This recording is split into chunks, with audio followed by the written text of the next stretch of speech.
Sisimulan na ang konstruksyon ng mga proyektong pabahay sa mga bayan ng Dinalupihan at Samal matapos lagdaan ng isang Memorandum of Understanding.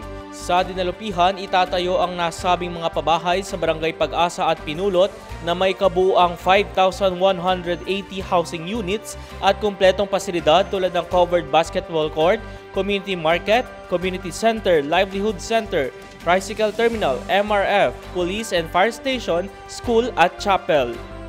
Samantala, 2 pabahay din ang itatayo sa Samal sa Barangay Tabing Ilog at Barangay San Juan na mayroon namang 201 row house units.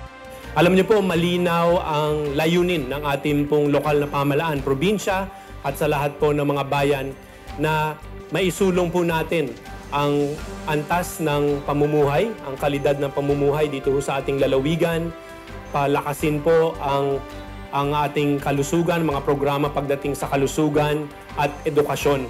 Yan po yung bahagi o components ng tinatawag po nating Human Development Index. At ang layunin po natin maging #1 ang probinsya ng Bataan pagdating po sa Human Development Index.